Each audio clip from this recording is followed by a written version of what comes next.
محمد صلی اللہ علیہ وسلم، صلی اللہ علی محمد صلی اللہ علیہ وسلم۔ دعا ایک نافع ترین دوا اور مومن کا زبردست قربہ ہے۔ دعا ایک نافع ترین دوا اور بلا و مصیبت کا مد مقابل ہے۔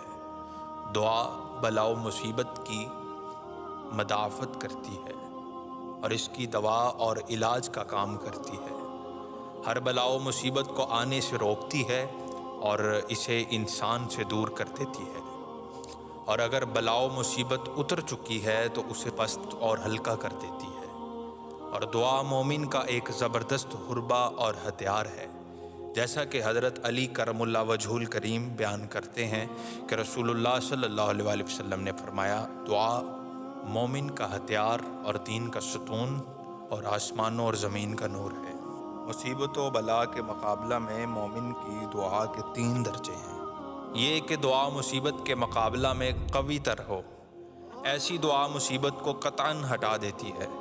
یہ کہ دعا مصیبت کے مقابلہ میں کمزور ہو، اس صورت میں مصیبت قوی ہو جاتی ہے اور بندے کو یہ مصیبت خواہ مخواہ بھگتنی ہی پڑتی ہے۔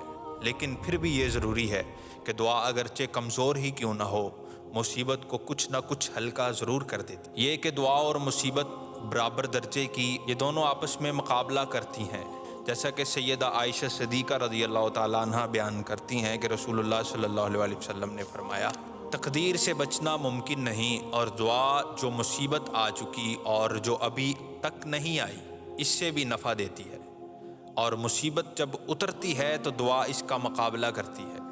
روز قیامت تک دعا اور مصیبت آپس میں جنگ کرتی رہتی ہے۔ حضرت ابن عمر رضی اللہ تعالی عنہ بیان کرتے ہیں کہ رسول اللہ صلی اللہ علیہ وسلم نے ارشاد فرمایا، دعا آئی ہوئی مصیبت میں اور آئندہ آنے والی مصیبت میں نفع دیتی ہے، بس اے اللہ کے بندو تم دعا کو لازم پکڑو۔